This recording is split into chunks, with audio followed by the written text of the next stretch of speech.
వాక్యాన్ని విందాం. మత్తయి సువార్త 5వ అధ్యాయము 8వ వచనం చదువుకుందాం. మత్తయి సువార్త 5వ అధ్యాయం 8వ వచనం.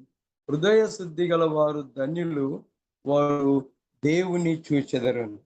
హృదయ శుద్ధి కలవారు ధన్యులు, వారు దేవుని చూచెదరు. ఈ మాట మరి యేసు ప్రభులు వారే స్వయాన తన నోటితో ఈ మాట చెప్పాడు. మరి పాత నిబంధనలో వెళ్తే మోసేకు దేవుడు తన చేతితో మరి 2 రాతి పలకలను 10 ఆజ్ఞలు రాసి ఇచ్చాడు. అక్కడ ఇక్కడేమో యేసు ప్రభు ఆయన కుమారుడైన యేసు క్రీస్తుల వారు కొండ మీదకి ఎక్కి సువార్త చెప్పుతూ వారితో ఈ మాట అంటున్నాడు. హృదయ శుద్ధి కలవారు ధన్యులు, వారు దేవుని చూచెదరు. చాలా మంది దేవుని చూడాలని ఎక్కడికెక్కడికో వెళ్తా ఉంటారు, ఎక్కడెక్కడో తిరుగుతూ ఉంటారు. మన హిందూ గుడులలో ఒక పాట పెడతా ఉంటారు కదా, 7 కొండల స్వామి ఎన్ని మెట్లెక్కినా కానరావేమయ్యా. అంటే అక్కడ ఉంటే కనబడేది, లేడు కాబట్టి కనపడడు. వాళ్ళే చెప్తున్నారు వారి నోటితోనే, ఎన్ని మెట్లెక్కినా కానరావేమయ్యా. అయితే ప్రభు అంటున్నాడు, ఎవరైతే హృదయాన్ని శుద్ధి చేసుకుంటారో, ఎవరైతే మనసును బాగు పెట్టుకుంటారో, ఎవరైతే ఆత్మతో దేవుని స్తుతిస్తారో వారు దేవుని చూస్తారు. నేటి క్రైస్తవ సమాజంలో కూడా అనేక పెద్ద పెద్ద సంఘాలు సంస్థలు ఉన్నా కూడా దేవుని చూచిన వారు, లేకపోతే వారి హృదయము పవిత్రంగా లేదు. పేదల సొమ్ము తీసుకుంటారు, పేదలనే దూరం చేస్తారు. పేదల సొమ్ముతో పని చేయించుకుంటారు, వారిని లోపలికి రానియటం లేదు. ఈ మధ్యలో చాలా మటుకు మనం చూస్తుంటున్నాం ఈ క్యాస్ట్ అనేది. ఆ రెడ్డి పాస్టరు, కమ్మ పాస్టరు, బాపన్ పాస్టరు, కోమటి పాస్టరు, ముస్లిం పాస్టరు, ఈ పాస్టర్లందరికీ మన వాళ్ళంతా ఊడింగం చేస్తారు. చివరికి వారు మన క్యాస్ట్ మీద బయటికి దొబ్బేస్తారు. బోధలేమో దండికి చెప్తారు, కానీ వారి హృదయము సరిగా లేదు, వారి మనసు సరిగా లేదు, వారు దేవుని చూసిన వారు కాదు. మనకు బట్టి మనం చూస్తాం. నేను ఆ మధ్యలో ఒక 2 టెంకాయలు తీసుకున్నాను, ఇంటికి కొబ్బరి అన్నం చేపియాలని చేస్తే ఒక టెంకాయ ఏమో చెడిపోయింది, ఒక టెంకాయ ఏమో బాగుంది. ఏమైంది అని అంటే, పైనకేమో బాగుంది, లోపల కుళ్ళిపోయింది. అలాగే మానవుని యొక్క హృదయము పైకి ఎంతో భక్తి చూపిస్తారు, ఎంతో పవిత్రత చూపిస్తారు, హల్లెలూయా, ప్రైజ్ ది లార్డ్, షాలోమ్ అంటారు, అన్నీ అంటారు, కానీ లోపల మాత్రము హృదయము శుద్ధిగా లేదు. హృదయం మాత్రము దేవునికి దూరంగా ఉంది. హృదయంలో మాత్రం దేవుడు లేడు, కానీ లోకంలో ఉండేవన్నీ ఉన్నాయి. కాబట్టి ప్రభు ఆ మాట అంటున్నాడు ఆ యొక్క శిష్యులతో, హృదయ శుద్ధి గలవారు. శుద్ధి, మనం లోకంలో అన్నిటినీ శుద్ధి చేసుకుంటాం. మన ఇంట్లో సామాన్లు శుద్ధి చేసుకుంటాం, బట్టలు శుద్ధి చేసుకుంటాం, ఆరోగ్యాన్ని శుద్ధి చేసుకుంటాం, శరీరాన్ని శుద్ధి చేసుకుంటాం. ఇక ఈ విధంగా చెప్పుకుంటూ పోతే రకరకాల వాటి అన్నిటిని కూడా శుద్ధి చేస్తాం, కానీ హృదయాన్ని మాత్రము శుద్ధి చేసుకోం. అందుకే యేసు ప్రభు ఒక మాట అన్నాడు, ఈ లోకంలో ఉండేటివన్నీ నావే, ఏడాది దూడలనా, వేలాది పొట్టెలనా, వేలాది నదులంత విస్తార తైలం అంటే ఇవన్నీ నావే, నాకివ్వంది నీ దగ్గర ఉంది, అది నాకు ఈ బాబు అని అడుగుతున్నాడు. అది నాకు ఇయ్యండి అని అడుగుతున్నాడు. ఏది అది అని అంటే అదే హృదయం, మనసు. నీ మనసు చెడినదైతే జీవితం అంతా కూడా చెడిపోతుంది. నీ మనసు బాగుంటే అంతా బాగుంటుంది. కాబట్టి హృదయము బాగుంటే దేవుని చూస్తాం, మనసు బాగుంటే దేవునితో మనం మాట్లాడతాం, మనసు బాగుంటే ఏమైనా చేయగలం. కాబట్టి హృదయ శుద్ధి గలవారు ధన్యులు. ఎవరు ధన్యులు అని అంటే, ఈ లోకంలో ధన ధాన్యాలు ఉన్న వాళ్ళు కాదు, ఆస్తులు అంతస్తులు ఉన్న కాదు, ఇక చెప్పుకుని పోతే పదవులు ఉన్న వాళ్ళు కూడా కాదు, కానీ హృదయము శుద్ధి గలవారు. ఎట్లాంటిదంటే, చిన్న పిల్లలకి ఇప్పుడు పిల్లలు 3 ఏళ్ళకే వాళ్ళ మనసు అప్పటికే అన్ని రకాలుగా మైండ్ ఆబ్సెంట్ అయిపోయి ఉంటుంది. ఎందుకంటే ఈ సెల్ ఫోన్లు పట్టించి, టీవీలు చూపించి. కానీ అప్పుడే పుట్టిన పిల్లల మనసు ఎట్లుంటుందంటే, కల్మషం లేదు. ఇంకా తల్లి ఎవరో తండ్రి ఎవరు కూడా వారు గుర్తుపెట్టలేని స్థితిలో వారి మనసు పవిత్రంగా ఉంటుంది. అలాంటి మనసు కలిగి ఉండాలంట. హృదయ శుద్ధి గలవారు. ఏదైనా మన జీవితంలో మనం పొందుకోవాలంటే హృదయము శుద్ధిగా ఉండాలి, ఆరోగ్యమైన హృదయంగా ఉండాలి. కాబట్టి మన మనసు బాగలేకపోతే మన జీవితం అంతా కూడా చెడిపోయినట్లే ఉంటుంది. అందుకే అక్కడ కింద ఎవరు దేవుని చూస్తారంటే, నా నిమిత్తము జనులు మిమ్మల్ని హింసించి, దేవుని నిమిత్తం ఎవరైతే హింసిస్తారో మనం వారికి హింస చేయకూడదు.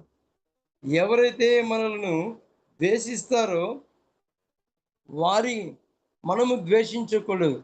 మరి మనం పనిచేస్తున్న స్థలంలో కానీ, మన ఇంటి దగ్గర కానీ, సంఘంలో కానీ మన మీద లేనిపోని అబద్ధపు మాటలు చెప్తున్నప్పుడు కూడా మరి మనకు వానికి కౌంటర్ వేయకూడదు. దేవుడు చూసుకుంటాడని మనం వెళ్ళిపోతా ఉంటే దేవుడు మనతో ఉంటాడు.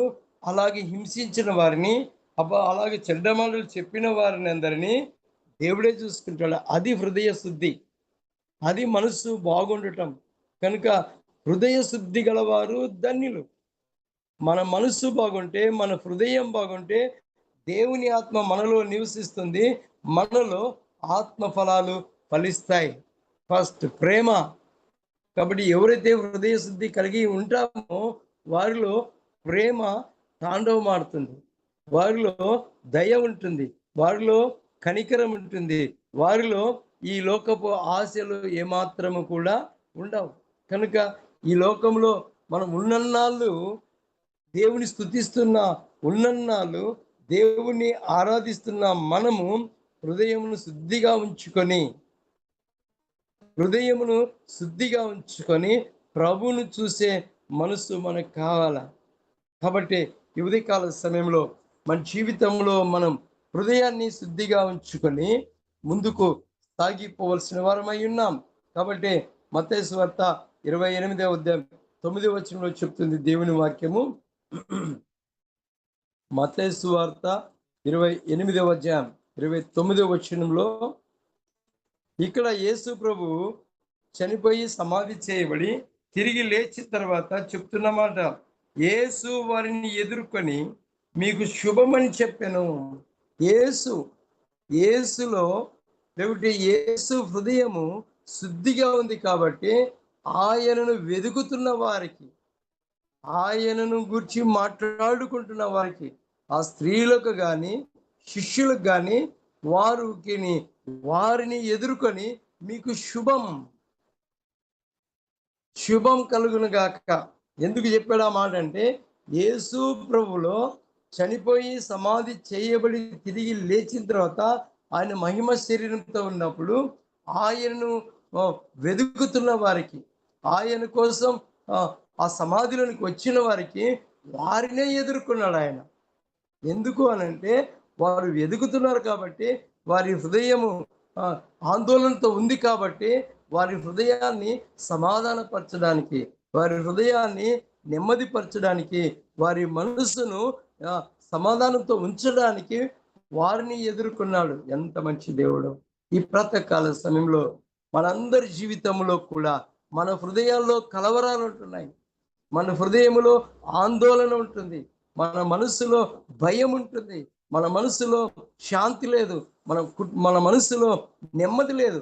కాబట్టి హృదయము శుద్ధిగా ఉంటే ప్రభువు మనల్ని ఎదుర్కొని ఈ ప్రాతకాల సమయంలో మనమందరం కూడా జూమ్లో పాల్గొంటున్నామంటే దేవుని యొక్క మనసును ఎరిగి, లేకుంటే దేవుడు మనల్ని ఎదుర్కొని మనకు శుభం చెప్పడానికి.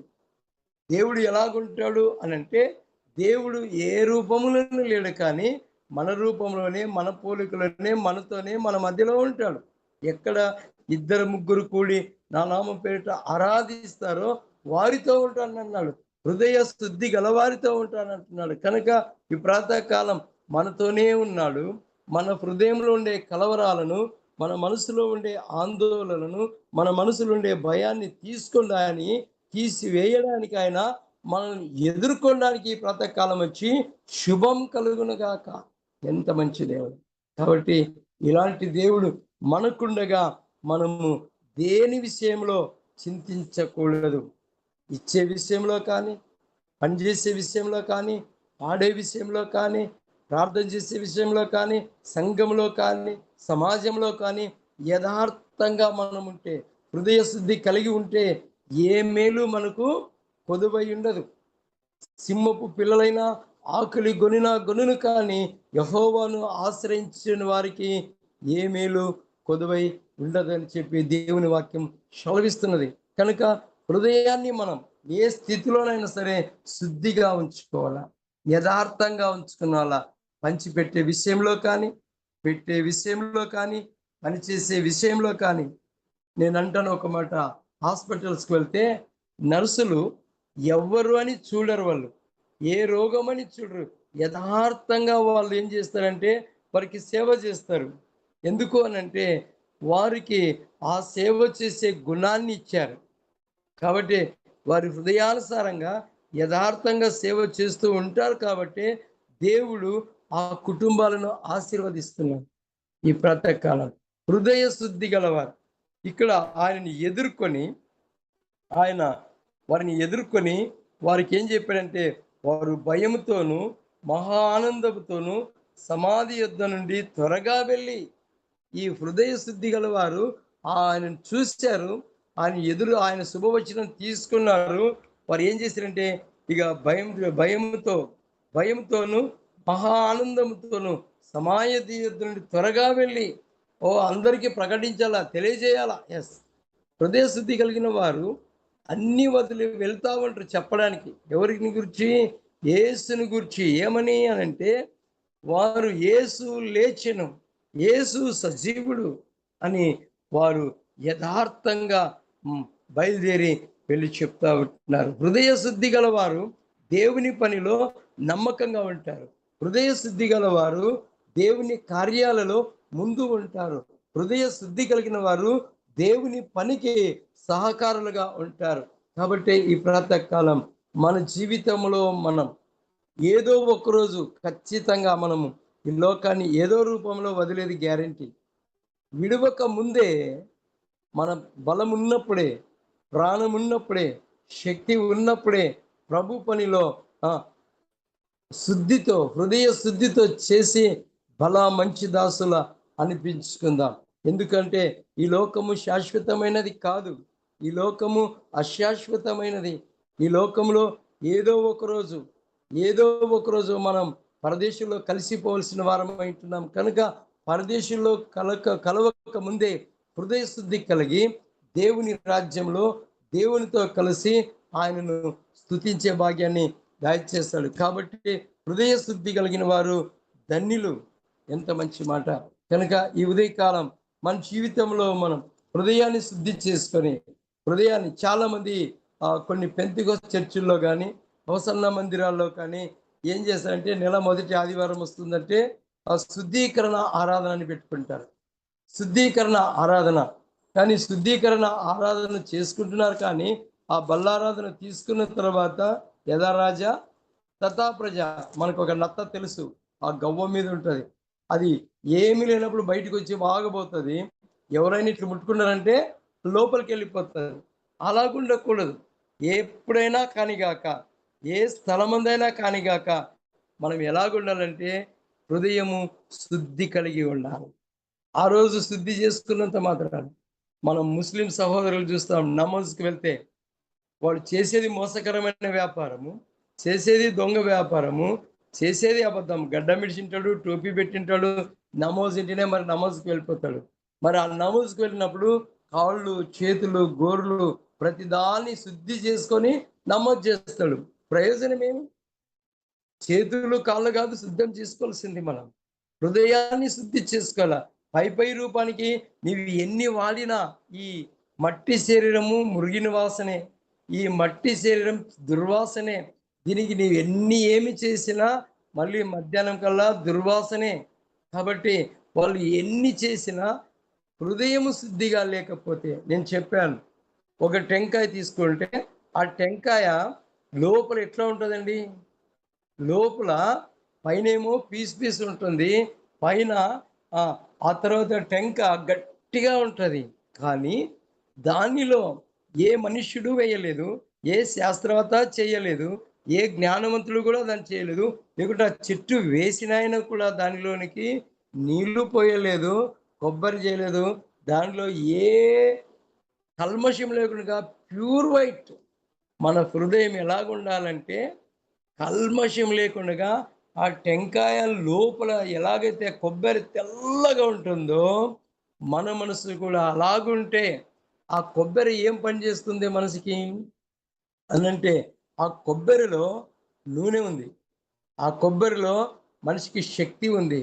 ఆ కొబ్బరిలో మధురం ఉంది. ఆ కొబ్బెర మనిషి జీవితానికి ఆరోగ్యకరమైన ఆహారం కాదు. కాబట్టి ఈ ప్రాతకాలం మన హృదయం బాగుంటే దేవుని నమ్మిన పిల్లలు, మారుమనసు పొందిన పిల్లలు, రక్షణ పొంది సాగిపోతున్న మనమందరం కూడా ఆ కొబ్బరి, ఆ టెంకాయ వలె శుద్ధిగా ఉంటే మనకి ఈ లోకంలో ఎన్ని కష్టాలొచ్చినా, ఎన్ని నిందలొచ్చినా, ఎన్ని బాధలొచ్చినా అవి మనల్ని ఏమి కూడా చేయలేవు. ఎందుకు అనంటే ఆయన అన్నిటి యందు అధికారం కలిగిన వాడు.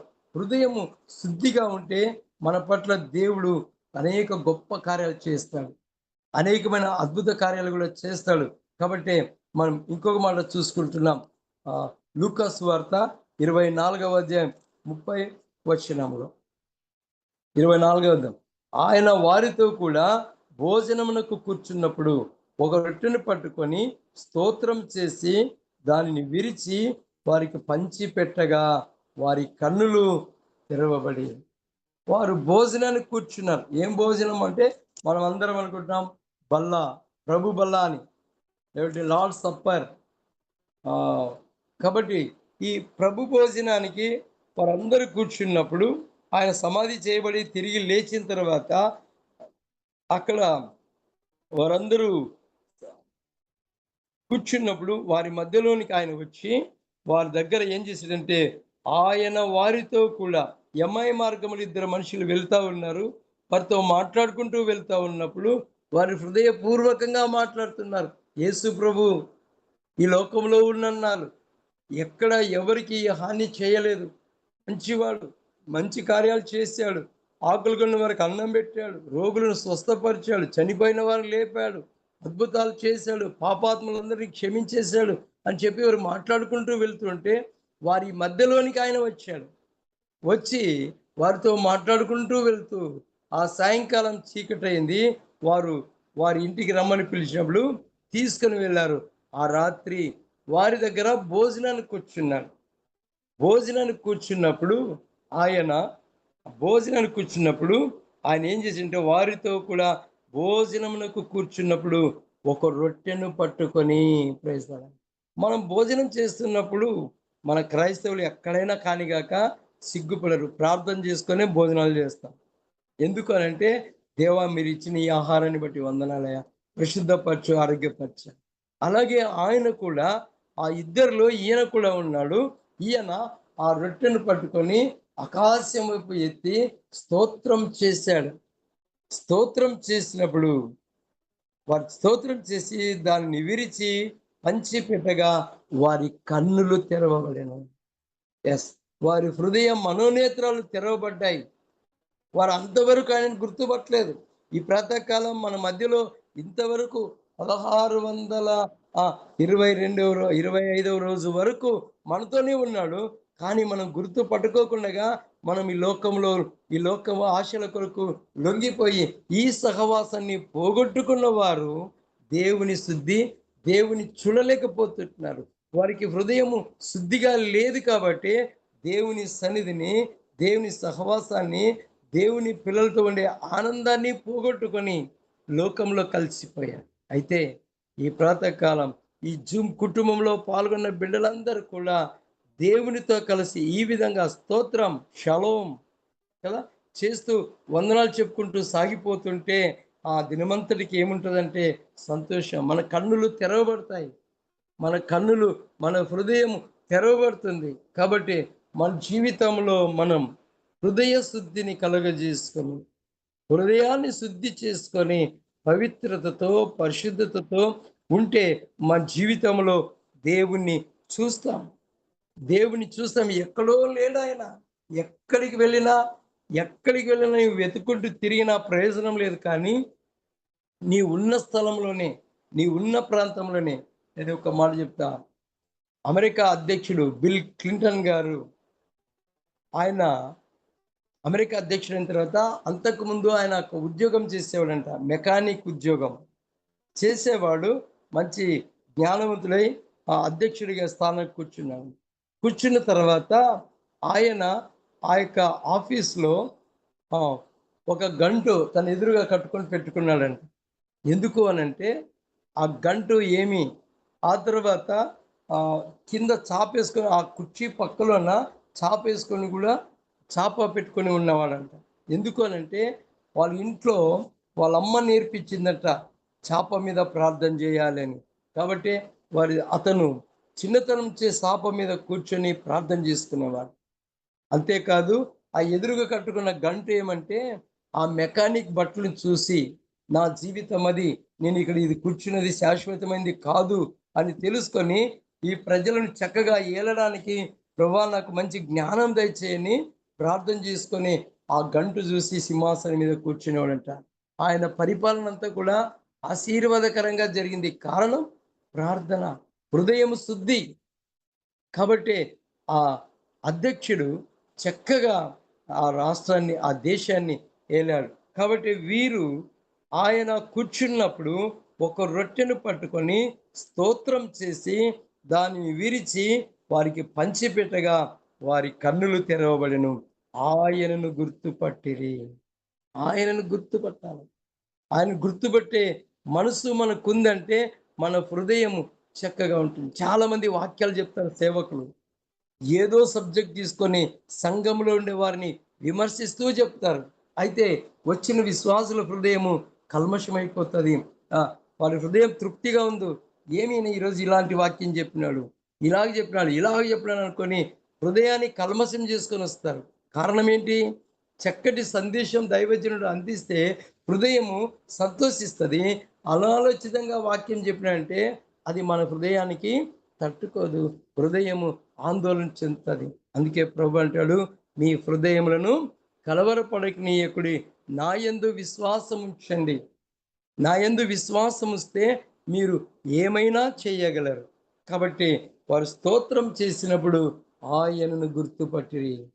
ఆ ఇద్దరు ఎమ్మాయి మార్గంలో ఉన్న ఆ ఇద్దరు పల్లెటూరు వాళ్ళు, జ్ఞానం లేని వారు, చదువు లేని వారు ఆయన గురించి మాట్లాడుకుంటున్నప్పుడు, వారి ఇంటికి వెళ్ళినప్పుడు ఆయనను గుర్తుపట్టి వారు చూద్దామనే లోపల ఆయన అక్కడి నుంచి ప్రత్యక్షమయ్యారు. ఈ ప్రాతకాల సమయంలో మన జీవితంలో మనం కూడా ప్రభువును చూసి ముందుకు సాగిపోవలసిన వారమై ఉన్నాం. కాబట్టి ఉదయకాలం మరొక మాట చూసుకుందాం. అపోస్తుల కార్యములు 16వ అధ్యాయం 14వ వచనం. అపోస్తుల కార్యములు 16వ అధ్యాయం 14వ వచనం.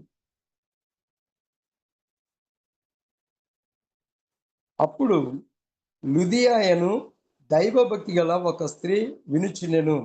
ఆమె ఊదారంగు పొడిని అమ్ము తుయతైరా పట్టణస్థురాలు. ప్రభువు ఆమె హృదయమును తెరిచెను గనక పౌలు చెప్పిన మాటల యందు లక్ష్యమించెను. ఎంత మంచి!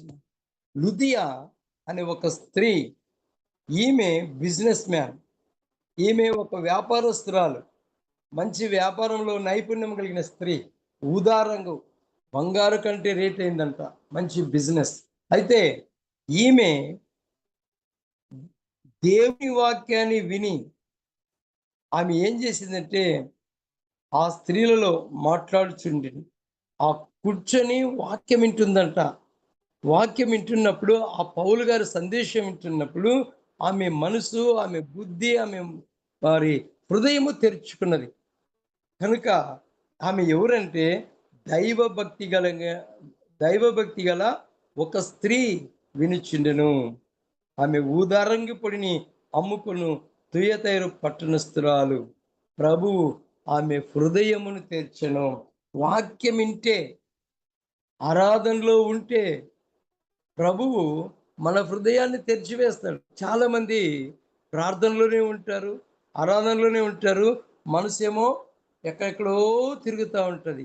హృదయము ఎక్కడెక్కడికో వెళ్తూ ఉంటుంది. ఎందుకని ఇప్పుడు మన జూమ్లో కూడా చాలా మంది ఇక్కడే ఉంటారు, నిద్రపోతా ఉంటారు, ఇక్కడే ఉంటారు, గురకలు పెడతా ఉంటారు కదా.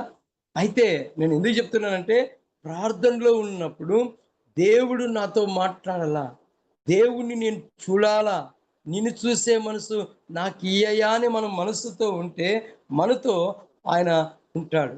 కాబట్టి ఆ స్త్రీ, ఒక దైవభక్తి కలిగిన ఆ స్త్రీ, ఒక బిజినెస్ మ్యాన్ ఏం చేస్తుంటే దేవుని వాక్యాన్ని అపోస్తలుడైన పౌలు ద్వారా వింటా ఉన్నది. వింటున్నప్పుడు దేవుడు ఆమె హృదయాన్ని తెరిచాడు, ఆమె మనసుని తెరిచాడు, ఆమె జీవితాన్ని తెరిచి ఆమె ఏం చేసిందంటే ఆమె తెరిచిన గనుక పౌలు చెప్పిన మాటల యందు లక్ష్యమించెను. వాక్యం వినటం వలన హృదయం తెరుచుకున్నది, ఆ వాక్యం మీద మనసు పెట్టింది. ప్రభువు ఆమెతో మాట్లాడాడు, ప్రభు ఆమెను దర్శించాడు, ప్రభు ఆమెను రక్షించాడు. అప్పుడే ఆమె వెంటనే మారు మనసు పొంది బ్యాప్టిజం తీసుకుంది. ఈ ప్రాతకాల సమయంలో మన జీవితంలో మనం కూడా హృదయ శుద్ధి కలిగిన వారు ధన్యులు అన్నట్లు మన జీవితంలో మనం కూడా చెడ్డ మాటలలో పలుకున్నప్పుడు, లేనిపోని నిందలన్నీ వచ్చినప్పుడు కూడా మనము హృదయాన్ని శుద్ధిగా ఉంచుకొని ప్రభువా నీకే స్తోత్రం అనుకుంటూ సాగిపోవలసిన వారమై ఉన్నాం. అయితే యేసు ప్రభు సమాధిలో ఉన్నవారు వెతుకుతూ ఉన్నప్పుడు వారిని ఎదుర్కొని వారి హృదయంతో మాట్లాడి వారికి శుభం అని చెప్పాడు.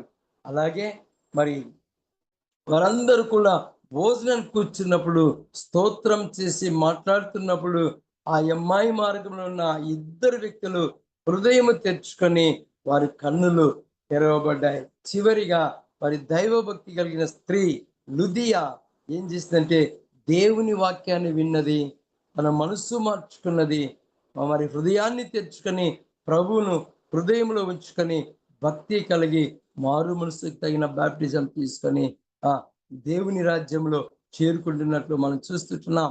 మనం కూడా మన జీవితంలో భయము, భక్తి, విశ్వాసం, నమ్మకం కలిగి ఆయన నమ్మకంతో సాగిపోతూ మన హృదయాలను శుద్ధి చేసుకొని పవిత్రతతో జీవించడానికి పరిశుద్ధాత్మ దేవుడు మనకు సహాయము చేయునుగాక.